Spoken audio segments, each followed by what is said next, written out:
je suis pédiatre, avant d'être doctorante, je suis pédiatre en réanimation néonatale et je travaille aussi beaucoup avec les infirmières des différents services de réanimation néonatale pour créer des sujets de recherche et travailler ensemble là-dessus.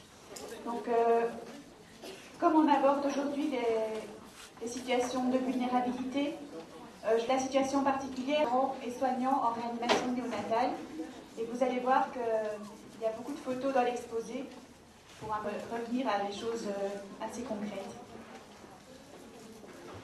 Donc d'abord, au préalable, il faut savoir que les parents qui se retrouvent face à leur bébé en réanimation sont confrontés à une séparation brutale, celle de la naissance, où le bébé est en général arraché, c'est ce que disent les mères, à sa mère pour être transféré immédiatement dans un service de réa, être intubé, ventilé, réchauffé, etc. Et donc les parents qui viennent voir le bébé se retrouvent dans un environnement complètement inconnu, avec des stimulations auditives et visuelles qui sont quand même assez agressives, beaucoup de bruit d'alarme, etc.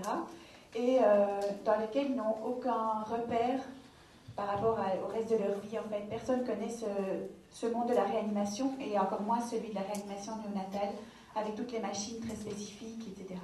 Donc il y a une dépendance très importante aux soignants qui se crée à ce moment-là, puisque c'est les soignants qui vont devoir accueillir les parents et leur expliquer le monde dans lequel ils vivent, et leur montrer, leur présenter cet enfant qui n'a en général pas l'aspect extérieur attendu par les parents. Alors, la question qu'on pose aujourd'hui, c'est qu'est-ce que l'information peut apporter dans ce contexte? J'ai utilisé le mot information pour faire référence au terme qui est utilisé en général dans les textes, donc les textes de loi par exemple, avec ce qu'on retrouve en général. Donc l'information est un droit du malade, un devoir du médecin, il faut qu'elle soit accessible, il faut qu'elle soit loyale, claire, appropriée à la personne à laquelle on s'adresse. Et on voit aussi dans les textes que le médecin doit tenir compte de la personnalité du patient dans ses explications, veiller à leur compréhension.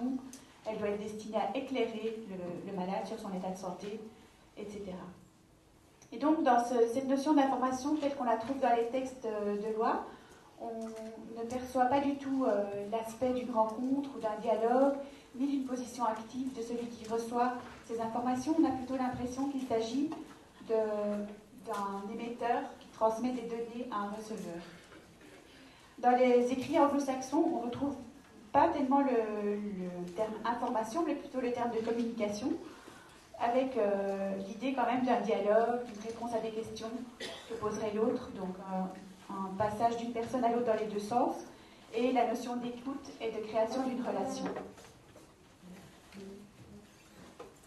Alors nous, en fait, pour essayer d'aborder cette question de l'information et de la communication dans le contexte de la réanimation néonatale, on a conduit deux recherches, en fait. Une première qui a été faite avec un groupe d'infirmières, qui est basée sur des entretiens avec 60 parents dont l'enfant est hospitalisé au moment de l'entretien depuis une quinzaine de jours.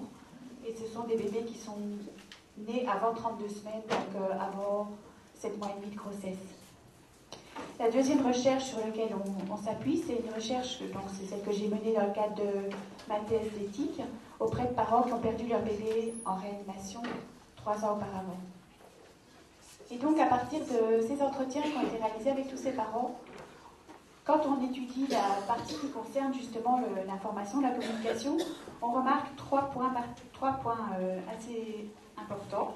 Le premier, c'est que, évidemment, il se passe davantage que le transfert de données d'une personne à l'autre. Et en fait, les parents n'utilisent pas le mot ni communication, ni information, très rarement informer ou communiquer. En général, ils peuvent nous expliquer ce que leur a dit le soignant, mais ils expliquent surtout et ils insistent sur ce qu'a fait le soignant en disant cela. Donc, quels sont les actes de langage qu'ont posés les soignants en leur disant telle et telle chose? Alors, on voit que les parents parlent de dire, expliquer, faire savoir, faire comprendre, et aussi rassurer ou promettre.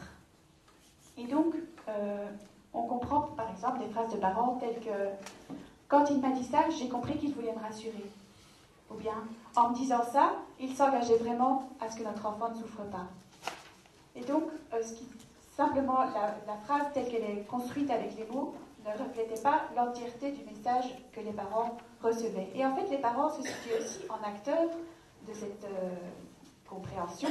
Ce n'était pas seulement la personne qui parlait qui était l'acteur, puisqu'il y avait toute la part d'interprétation qui pouvait varier, qui pouvait être difficile pour les parents dans certains cas, et leur laisser une certaine liberté dans la façon dont ils allaient comprendre ce que leur était dit. Par exemple, une mère qui dit « Alors le médecin nous a expliqué que eh bien, c'était grave et que la petite, elle n'allait jamais sortir de l'hôpital. » Alors la mère dit « Mais qu'est-ce qu'elle voulait me dire à ce moment-là ?» Je me suis dit « Est-ce qu'elle veut me dire qu'elle va devoir rester hospitalisée toute sa vie parce qu'elle serait dépendante d'une machine ou quelque chose comme ça? Ou est-ce qu'elle veut me dire qu'elle va mourir en fait ?» Et elle est restée dans cette interrogation. Puis, comme le médecin n'allait pas plus loin, elle a posé la question « Mais vous voulez dire quoi? Qu'elle va mourir ?» Et le médecin a acquiescé un mouvement de la tête. Et à ce moment-là, cette mère-là disait « Et le mot mort m'a manqué parce que c'est moi qui ai dû parler de la mort avant le médecin. Et du coup, c'est comme si c'était moi qui avais imaginé la première qu'elle pouvait peut-être mourir. Alors que je ne voulais pas imaginer ça, c'était pas à moi de le dire. » Avec cette notion de complicité à vouloir quelque chose de néfaste pour quelqu'un qui peut se manifester dans ce genre de confusion. Donc, c'est un exemple pour dire qu'il y a vraiment un rôle actif dans la part de celui qui écoute. La troisième notion assez concrète qu'on a identifiée, c'est les attentes spécifiques des parents dans ce contexte-là, qui sont des attentes de parents dans une situation de réanimation néonatale face à leur enfant, et qui sont peut-être, pour certaines, différentes de ce qu'on retrouve dans d'autres contextes. Donc ces attentes spécifiques du contexte sont d'abord les explications. Qu'est-ce qu'on voulait comme explication? Finalement, ce ne sont pas des données, ce ne sont pas des informations, ce sont des explications. On veut des explications sur l'état de santé du bébé, sur ce qu'il arrive à faire, comment il arrive à communiquer avec les autres, ce dont il a besoin, et aussi sur les règles de fonctionnement du service, pour qu'on puisse se sentir un petit peu chez nous dans le service et pas faire des gaffes et puis après se faire reprendre derrière. Hormis ces explications, il y a aussi une vraie rencontre avec des personnes. Qui est cette personne à qui j'ai affaire? Qui est ce soignant? Quelles sont ses intentions? Qu'est-ce qu'il veut faire en disant ça? Qu'est-ce qu'il fait au bébé quand il fait ça? Donc, tout ce qui dépasse ce qu'on voit exactement dans les mots ou dans les actions visibles avec les yeux. Donc, pour aller un peu plus loin dans les explications sur l'état de santé de l'enfant, en fait, obtenir des explications sur l'état de santé de l'enfant, ce qui rejoint assez bien les textes, en fait, donc de loi dont on a parlé tout à l'heure, ça a vraiment un objectif particulier pour les parents, c'est que ça leur permet d'imaginer et de mettre en acte un rôle spécifique de père ou de mère. Donc là, on rejoint un petit peu la notion de partition. Voilà. Et donc, ce rôle spécifique, ça peut être, par exemple, un père à qui le médecin dit voilà, votre enfant a une insuffisance rénale sévère, il n'urine plus, on va devoir mettre des diurétiques, on espère qu'il va passer le cap, mais si son rein ne se remet pas à fonctionner, ça va être de plus en plus grave, quoi. Et le père dit, à ce moment-là, quand il m'a dit ça, j'ai été chez mon petit et je lui ai dit, alors maintenant les garçons, ils font un jeu, c'est pour celui qui pisse le plus loin. Donc, allez, vas-y. Et je t'encourage, et je suis ton papa, et je suis là, je ne peux pas faire pipi à ta place, mais ce que je peux faire, c'est t'encourager à le faire. Et après, le bébé a fait pipi. Et le papa dit, est-ce que c'est les diurétiques? Est-ce que c'est moi qui ai... en tout cas, moi, je pense quand même que c'est un petit peu parce que je l'ai encouragé comme ça. Donc, c'est une action, en fait, d'aller vers le bébé, d'arriver à faire quelque chose pour l'encourager et avec peut-être des conséquences, en tout cas dans l'esprit. La deuxième chose, c'est que ça permet de créer un espace commun de travail et d'investissement autour du bébé avec les soignants. Et donc, un exemple de parents, c'est de dire, une fois qu'ils nous ont dit, la médecine c'est 50%, les parents c'est les 50 autres %, on s'est dit, mais crédibilité, on a quand même la possibilité de faire quelque chose pour aider notre enfant. C'est pas seulement la médecine. Parce que quand on voit toutes ces machines, etc., c'est vrai que ces bébés qui sont difficiles à approcher, même corporellement, par les parents, ça laisse les parents un petit peu en retrait et ça leur fait penser facilement qu'ils n'ont absolument rien à apporter au bébé. Et la troisième chose, c'est que ça permet aux parents d'anticiper la suite. Par exemple, comprendre que ça va durer très longtemps, qu'il faut pouvoir s'organiser au niveau logistique, ou bien même d'imaginer que ce bébé peut-être ne vivra pas et qu'on doit penser à s'orienter vers autre chose que la vie. Donc il y a cette possibilité d'anticiper qui est aussi très importante. Le deuxième élément, c'est des explications sur les capacités de l'enfant et sur ses besoins. Et donc, on peut voir cette maman là qui s'occupe de son petit bébé, qui le caresse un petit peu au niveau du menton, qui essaye d'enlever le petit drap qui peut-être lui irrite un petit peu le cou. Et cette maman qui disait « J'aimerais également comprendre ses réactions, quand il pleure, quand il est agité. Si je n'arrive pas à le calmer, j'ai le sentiment d'être une mauvaise mère, de ne pas comprendre mon enfant. C'est important de comprendre et de savoir quoi faire pour le calmer. » Donc, c'est à nouveau rentrer dans l'action à partir de certaines explications qu'on a pu avoir. Et il y a vraiment un travail de traduction qui doit venir de la part des infirmières et s'adresser aux parents, leur expliquer, voilà, un bébé qui fait comme ça veut dire qu'il ne veut plus qu'on le touche, qu'il ne veut plus qu'on l'approche, c'est trop là. Ou bien un bébé qui fait des bradycardies, eh bien, peut-être qu'il faut vraiment laisser, là, il commence à vomir, ça veut dire qu'il n'en peut plus. Donc, il y a un certain nombre de signes que les parents vont devoir apprendre à connaître. Et bon, aussi des signes positifs, un bébé qui ferme les yeux, qui se détend bien, là il va bien, et quand vous mettez votre main sur sa tête, ça le regroupe bien, il a un sentiment de sécurité. Et donc on peut vraiment traduire les réactions du bébé, aider les parents à s'occuper. Et ça, en fait, c'est des discours que les médecins tiennent assez peu avec les parents. C'est-à-dire quand on s'assied avec les parents autour d'une table, en général, en tant que médecin, on a plutôt tendance à évoquer tous les éléments médicaux, en fait. Voilà, il pèse autant, il va rester autant de temps, pour l'instant il a tel antibiotique, etc. Mais on ne pense pas forcément, et souvent à la fin de l'entretien, si les parents se sentent libres, ils vont dire, mais, et puis, qu'est-ce qu'on peut faire, nous, pour l'aider, en fait? Et ben oui, c'est vrai, c'est pas eux qui vont prescrire les antibiotiques. Donc après, on peut aborder toutes ces questions qui sont en fait cruciales pour les parents. Parce qu'une fois qu'ils ont compris, bon, ben, c'est très bien, il a ses antibiotiques, etc. Et nous, on peut faire quelque chose pour lui. Ce n'est pas évident au départ. Il y a aussi la façon dont les soignants se comportent, qui vont permettre de présenter le bébé comme autre chose qu'un petit extraterrestre, une petite grenouille ou une crevette. C'est l'infirmière qui parle à ma fille et qui ne fait pas de mouvement brusque. Ça nous aide à rester à ses côtés. Parce que c'est vrai qu'il y a aussi toute la manière de se comporter avec l'enfant qui comporte aussi des explications sur qui est cet enfant, comment on peut se comporter avec cet enfant. C'est une petite personne qu'on doit respecter, à qui on peut parler comme un petit bébé, avec tendresse, etc. Après, il y a les explications sur le fonctionnement du service, parce qu'il y a cette expérience chaotique, avec des parents qui sont sous le choc, qui sont à côté de leur pompe, qui ne sont pas eux-mêmes, et qui ne se reconnaissent même pas dans leurs réactions. Et on voit en général une forte passivité dans les premières semaines après l'admission du bébé. Et après, les parents commencent à rouspéter, à revendiquer certains trucs. Et là, en fait, ils commencent à être eux-mêmes, ils commencent à vraiment exister dans l'espace de la réa. Tandis qu'avant, ils sont complètement passifs et dépendants des soignants. Et donc là, il faut vraiment que les explications concernent aussi le fonctionnement du service, le rôle de chacun, les possibilités qu'on leur donne, parce que beaucoup de parents croient que tout est interdit. Donc ils ne vont pas oser demander telle chose pour ne pas être mal vus. Et du coup, il faut leur dire tout ce qui est possible, leur expliquer ça. Ensuite, il y a donc cette force d'une rencontre avec le soignant. Et on a parlé de toutes ces explications, et un père disait, on se sent seul avec la vérité s'il n'y a pas un médecin pour parler. Donc toutes ces choses qu'on a expliquées, qui sont le plus proche de la vérité, ce qu'on veut expliquer aux gens, ce qu'on veut leur faire comprendre, en fait, on ne peut pas laisser les gens tout seuls avec ça après. Et sinon, on se sent trop seul.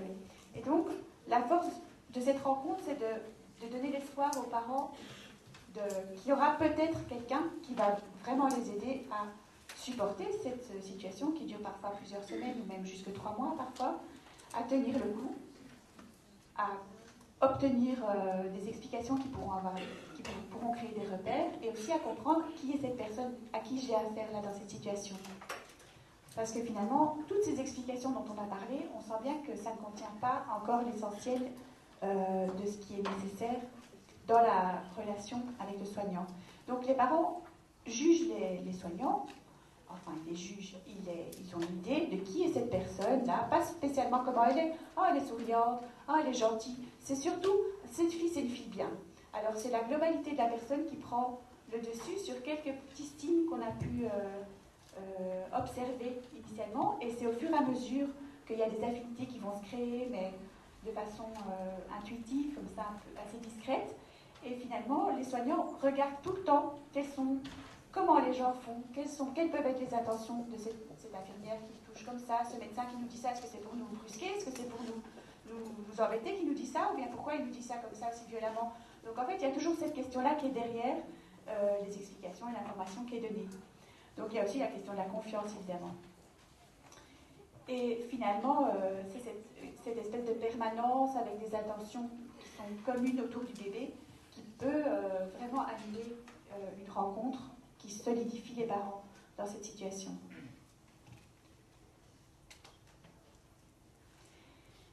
Et donc, bon, ça vous le savez sûrement, mais que l'attitude et le comportement des soignants, leur personnalité sont considérés au moins aussi importante pour l'ensemble des soins que les compétences techniques, et qu'il peut y avoir vraiment une rencontre qui va aider les parents à vivre toute cette situation dans l'ensemble, même si c'est avec une personne, et que ce soit une infirmière, une aide-soignante, un médecin.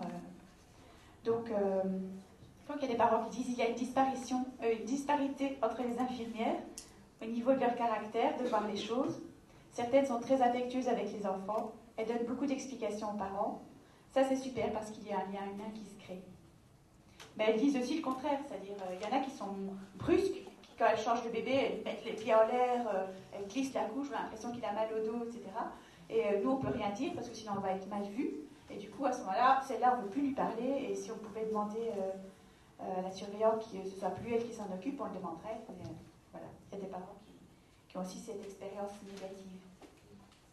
Donc, en fait, je voulais insister sur le fait que l'information, la communication, tous ces termes qu'on utilise souvent quand on discute de dénoncer, d'annoncer, tout ça, prennent toujours place dans un contexte particulier, que ce soit envers une personne âgée dans sa famille, enfin, on en a parlé d'une autre façon lors de la présentation précédente, mais ça s'inscrit toujours dans un contexte. En fait, il faut vraiment prendre en compte ce contexte, et on peut même l'étudier en faisant des études comme ça. Et c'est pas une transmission d'une personne à une autre, ou pas seulement en tout cas, c'est vraiment le lieu d'une action, un acte de langage, une action qui dépasse les mots dits, qui dépasse la description qu'il y a dans une phrase, pour rejoindre l'idée de la promesse, de l'engagement, du soutien, enfin tout ce qu'il peut y avoir de positif ou même de négatif dans l'action de l'acte de langage, et ça dépasse ce que contiennent donc les mots prononcés dans la phrase. Et cette action de celui qui parle est reconnue, mais aussi de celui qui écoute, puisque c'est lui qui interprète les mots, mais qui interprète aussi ce que veut dire l'autre. Qu'est-ce qu'elle veut me dire en me disant ça? Qu'est-ce qu'elle veut faire en me disant ça? Est-ce qu'elle veut me prévenir? Est-ce qu'elle veut me rassurer? Est-ce qu'elle veut me promettre? Et donc, cette information, cette communication, c'est le lieu d'une action, donc, et aussi le lieu d'une rencontre, qui permet, dans un contexte particulier, ici celui de la réanimation, de répondre à des attentes et des objectifs particuliers. Et évidemment, toute cette question de l'encouragement des parents à faire connaissance avec leur bébé, etc., elle fait vraiment partie des explications qu'ils attendent des soignants et du soutien qu'il peut y avoir dans cette rencontre, mais en même temps, c'est très spécifique de cette partie-là de la médecine, en fait. Donc, je voulais insister, et c'est pourquoi il me semble très utile d'explorer dans les différents contextes, dans les circonstances dans lesquelles se trouvent les malades, quels peuvent être du coup leurs besoins spécifiques. Voilà, je vous remercie.